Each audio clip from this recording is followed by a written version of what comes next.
हाँ जी बच्चे, तो बेटा आज अपने IUPAC नोमेनक्लेचर को आगे कंटिन्यू कर रहे हैं।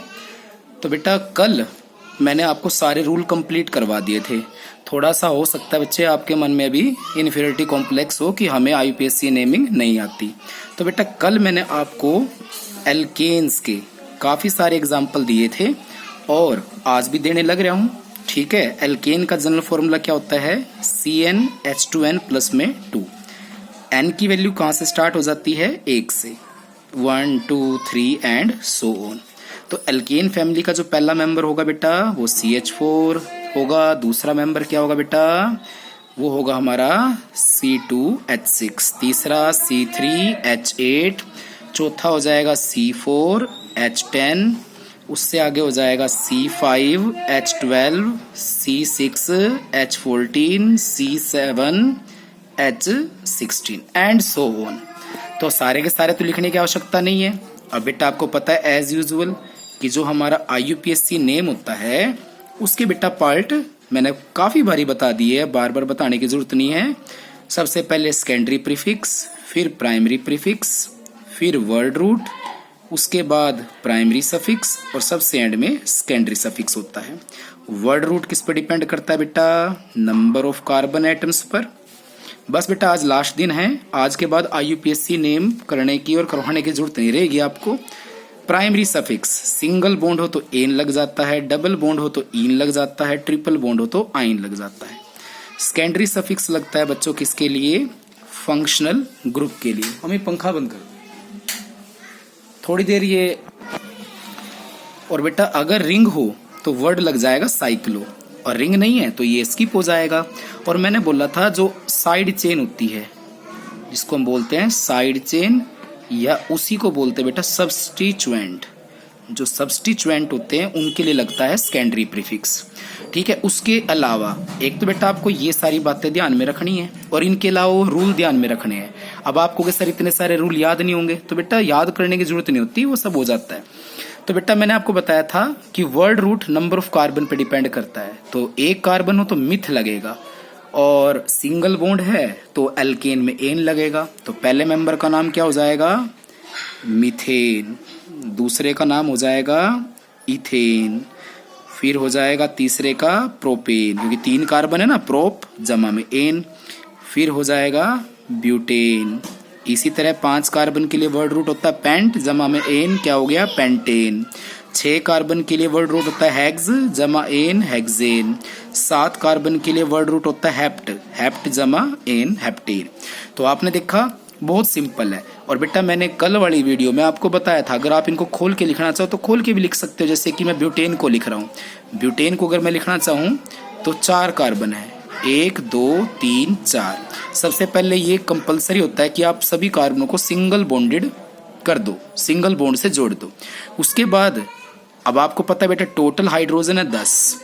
इसके साथ अगर 3 लगा दें, क्योंकि 3 ही आएंगी, एक बॉन्ड बना हुआ था बाकी बच गए 3। इसके 2 बने हुए बॉन्ड, तो 2 बॉन्ड हाइड्रोजन के साथ बना देंगे। इसके भी 2 बने हुए हैं, 2 बॉन्ड हाइड्रोजन के साथ बना देंगे। इसका 1 बना हुआ है तो 3 बॉन्ड हाइड्रोजन के साथ बना देंगे। तो आपने देखा टोटल हाइड्रोजन होगी हमारे पास 10। तो इस तरह बना सकते हो। ठीक है बेटा। उसके बाद अब मैं करवा रहा हूँ बेटा एल्केन के बाद एल्कीन। बस एल्कीन तो बड़ा आसान है, आपको पता है एल्कीन का जनरल फॉर्मूला होता है CnH2n।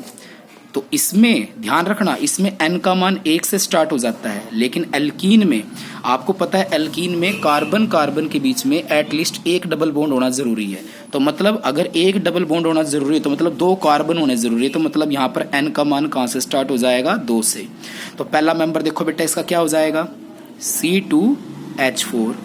उसके बाद C3H6, मतलब जितने कार्बन है उसके डबल हाइड्रोजन लगा देने हैं आपने। C4H8, C5H10, C6H12, इस तरह से। ठीक है बेटा। तो अब आपको पता है इसका स्ट्रक्चर बनाना पड़ जाए तो सबसे पहले 2 कार्बन लगाओ। अब आपको पता है एल्कीन है तो एटलीस्ट 1 डबल बॉन्ड तो होगा। उसके बाद आपने देखा टोटल हाइड्रोजन 4 है, इसके भी 2 बॉन्ड बने हुए हैं, इसके भी 2। तो 2 हाइड्रोजन इसके साथ आ जाएगी और 2 हाइड्रोजन इसके साथ। खोलकर भी लिख सकते हैं बेटा, ऐसे भी लिख सकते हैं हाइड्रोजनों को। ठीक है, तो चलिए नाम करते हैं। तो 2 कार्बन है, वर्ड रूट तो बेटा आपको पता है 2 कार्बन के लिए हमेशा इथ रहेगा, लेकिन वहां पर एन आ गया था प्राइमरी सफिक्स, यहां पर ईन आएगा।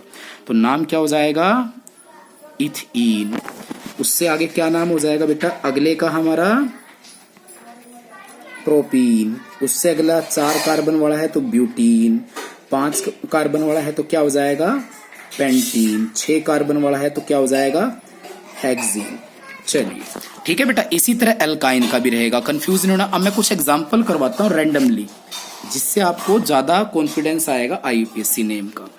अब चलो हमारे पास CH3, CH2, CH, CH3, CH, CH3 और CH3 है। अब आपको पता है बेटा, सबसे पहले प्रिंसिपल चेन सेलेक्ट करेंगे तो 1 2 3 4 5, 1 2 3 4 5, 1 2 3 4, तो 5 कार्बन मैक्सिमम हम इंक्लूड कर सकते हैं। अब हमने प्रिंसिपल चेन ये सिलेक्ट कर ली। प्रिंसिपल चेन सेलेक्ट करने के बाद आपको पता है नंबरिंग करनी होती है, तो नंबरिंग उस तरफ से करनी है जहां से सब्स्टिट्यूएंट वाले कार्बनों को कम नंबरिंग मिले। अगर यहां से करूंगा तो 1 2 3, एक तीन नंबर मिला कार्बन को, और एक कार्बन को 4 नंबर मिला जिनके साथ सब्स्टिट्यूएंट जुड़े हुए थे। और इधर से करेंगे तो मतलब इधर से करेंगे नंबरिंग तो सेट क्या बैठेगा? 3 और 4 का। इधर से करेंगे तो 1 2 3 4 5, 2 एंड 3 बैठेगा। और आपको पता है छोटा सेट क्या है? 2 एंड 3। तो यहां से नंबरिंग बनेगी 1 2 3 4 5। अब हमारी पेरेंट चेन में जितने कार्बन है उतना वर्ड रूट लेंगे। कभी सोचो टोटल 7 कार्बन है, नहीं, जितने पेरेंट या प्रिंसिपल चेन में कार्बन है तो 5 कार्बन है, तो वर्ड रूट क्या आ गया? पेंट। प्लस में प्राइमरी सफिक्स, अब आपने देखा जितने भी कार्बन हैं सब में सिंगल बॉन्ड है तो क्या आ जाएगा? एन। प्लस में सेकेंडरी सफिक्स, फंक्शनल ग्रुप के लिए लगता है भाई, और यहां पे फंक्शनल ग्रुप है नहीं तो कुछ नहीं आएगा, क्रॉस। प्राइमरी प्रीफिक्स, रिंग हो तो साइक्लो होता है, यहां रिंग ही नहीं है तो यहां पर भी मैंने क्रॉस लगा दिया। सेकेंडरी प्रीफिक्स साइड चेन के लिए, यहां 2 साइड चेन है भाई, 2 पर भी और 3 पर भी, और इसको बोलते हैं मिथाइल। मैंने कल भी बताया था एल्काइल ग्रुप होते हैं ये, 1 कार्बन वाला मिथाइल, 2 कार्बन वाला इथाइल, इस तरह से। तो 2 पे और 3 पे, तो 2,3 हाइफन डाल के क्या लिख देंगे? 2 मिथाइल है तो डाई मिथाइल। तो नाम क्या हो जाएगा बेटा हमारा? फाइनल 2,3 डाई मिथाइल, और आगे क्या हो जाएगा? पेंटेन। समझ में आई? चलो एक और एग्जांपल लेता हूं। उसके बाद बच्चे हमारा अगला एग्जांपल, चलिए थोड़ा सा कॉम्प्लिकेटेड करते हैं। अब कॉम्प्लिकेटेड करते हैं तो मैंने यहां पर लगाया CH3, यहां पर लगाया मैंने CH, इधर लगा दिया Cl, इधर लगा दिया CH2, CH, CH double bond CH2, ये डबल बॉन्ड है बेटा, और इधर हो गया मेरा CH2 और इधर हो गया मेरा CH3। 1 2 3 4 5 6, 1 2 3 4 5 6, और आपको पता है डबल बॉन्डेड कार्बन इंक्लूड होने चाहिए, तो हमारी पेरेंट चेन हो जाएगी ये वाली। अब पेरेंट चेन तो ये हो गई, ये भी साइड चेन हो गई बेटा, और ये भी साइड चेन हो गई। अब अगर नंबरिंग यहां से करे 1 2 3 4 5, तो एक मिला 3 और एक मिला 5, तो सेट बैठ गया 3 और 5। इधर से करे तो 1 2 3 4, तो सेट क्या बैठ गया? 2 एंड 4। अब आप बच्चे यही गलती करोगे इस एग्जाम्पल में, नंबरिंग यहां से कर डालोगे, जबकि आपको रूल बताया था कि अगर डबल बॉन्ड हो तो डबल बॉन्डेड कार्बन को सबसे कम नंबरिंग मिलनी चाहिए। तो कोई बात नहीं, उधर से सेट बड़ा बैठ रहा है तो नंबरिंग फिर भी यहीं से करेंगे, तो 1 2 3 4 5 और ये 6। ठीक है बेटा, तो अब हमारे पास वर्ड रूट हो गया 6 कार्बन वाला हेक्स, प्राइमरी सफिक्स हो गया एन, सेकेंडरी सफिक्स है नहीं क्योंकि फंक्शनल ग्रुप नहीं है, सॉरी गलत कर दिया, ईन, क्या आ जाएगा? ईन। और 2 सब्स, अब यहां पर प्राइमरी प्रीफिक्स भी नहीं है, सेकेंडरी प्रीफिक्स देखो बेटा, तो 5 पे क्लोरीन है और 3 पे ये 2 कार्बन वाला इथाइल ग्रुप है, तो इथाइल पहले आता है या क्लोरीन का C पहले आता है? ABC DE, E बाद में आता है, C पहले आता है, तो पहले हम नाम किसका देंगे? क्लोरीन का। तो क्या हो जाएगा 2 पे 5 पे क्लोरो। बेटा ये फिसलने लग रहा है और कुछ नहीं, थोड़ी सी दिक्कत हो रही है लिखने में। तो 5 पे क्या हो जाएगा बेटा क्लोरो और 3 पे क्या हो जाएगा इथाइल। 5 पे क्लोरो और 3 पे क्या हो जाएगा इथाइल। तो नाम मैं प्रॉपर यहाँ लिख रहा हूँ बेटा। तो 5 पे क्लोरो, उसके बाद हाइफन डालना है 3 पे इथाइल हेक्सइन। और एक बात बेटा बतानी भूल गया मैं, वो रूल में नहीं होती, बड़ी क्लासों में दी होती है बुक्स में। जब भी IUPAC नेम लिखेंगे तो कोशिश यही करो कि बीच में कोई स्पेस ना है। जैसे मैंने यहाँ स्पेस लग रहा है ना थोड़ा सा, तो स्पेस नहीं आना बीच में, एज ए वन वर्ड आपको लिखना है। ठीक है बेटा, तो ये मेरे हिसाब से इनफ है आपको। तो अब बेटा प्रैक्टिस कर लेना। तो आइए अब हम केमिकल प्रॉपर्टी स्टार्ट करते हैं। आज का न्यू टॉपिक बच्चे, chemical property of carbon compound. तो बच्चे आपने ध्यान रखना है, हमारी केमिकल प्रॉपर्टी लिमिटेड है। तो पहली केमिकल प्रॉपर्टी है कंबस्चन, दूसरी जो केमिकल प्रॉपर्टी रहेगी वो रहेगी ऑक्सीडेशन, तीसरी रहेगी एडिशन रिएक्शन, ठीक है, और चौथी रहेगी बेटा सब्स्टिट्यूशन रिएक्शन। जैसे ही बेटा आपकी केमिकल प्रॉपर्टी कंप्लीट होती है, ये दो कंपाउंड कंप्लीट होते हैं, इथेनॉल और इथेनोइक एसिड, लगभग आपका ये चैप्टर कंप्लीट हो जाएगा। तो देखो लिखा है ना chemical properties of carbon compound. कहते इस सेक्शन में हम किसके बारे में पढ़ेंगे, केमिकल प्रॉपर्टीज के बारे में। जैसा कि हम जानते हैं कार्बन कंपाउंड का ज्यादातर इस्तेमाल फ्यूल के रूप में किया जाता है, ईंधन के रूप में। तो इसका मतलब कार्बन और उसके कंपाउंड का क्या होगा, कंबस्चन। मतलब उनका अगर हम कंबस्चन करेंगे, उनको ऑक्सीजन की प्रेजेंस में हम गर्म करेंगे तो वो आग पकड़ लेंगे और साथ साथ बहुत अधिक मात्रा में एनर्जी प्रोड्यूस करेंगे, जिस कारण से उनका इस्तेमाल फ्यूल के रूप में किया जाता है। तो वही बच्चे पहली प्रॉपर्टी दे दी है जो ऊपर बात कर रखी है कंबस्चन की। कंबस्चन का मतलब होता है बेटा दहन। मतलब जब किसी वस्तु को हम वायु की उपस्थिति में गर्म करते हैं या उसको आग पकड़ती है। कहते the process involving burning of A given substance. Burning, जब कोई वस्तु या कोई पदार्थ जलता है किसकी प्रेजेंस में, ऑक्सीजन की प्रेजेंस में, तो उसे बोलते हैं दहन यानी कंबस्चन। और कार्बन हो या कार्बन के कोई एलोट्रोप हो या कार्बन के कोई कंपाउंड हो, कहते हैं जब भी उनको ऑक्सीजन की प्रेजेंस में गर्म किया जाता है या जलाया जाता है तो वो क्या प्रोड्यूस करते हैं, कार्बन डाइऑक्साइड। साथ में या तो हीट प्रोड्यूस होगी या लाइट, और कई बार तो दोनों प्रोड्यूस होती है। तो आपने देखा ज्यादातर कार्बन के कंपाउंड जलने पर ह्यूज अमाउंट ऑफ हीट और लाइट प्रोड्यूस करते हैं, जिस कारण से बेटा इनका इस्तेमाल हम किस रूप में करते हैं, फ्यूल के रूप में। ठीक है बच्चे, तो बेटा ध्यान रखना, जब भी कंबस्चन आ जाए तो कंबस्चन का मतलब है in the presence of air, burning करेंगे हम। कार्बन को जलाओ या कार्बन के किसी कंपाउंड को जलाओ, हर केस में देखा क्या बना, कार्बन डाइऑक्साइड। कुछ केसों में कार्बन डाइऑक्साइड के साथ वाटर भी प्रोड्यूस हो रहा है, लेकिन या तो हीट प्रोड्यूस होगी साथ में या लाइट प्रोड्यूस होगी। समझ में आ गई बेटा बात।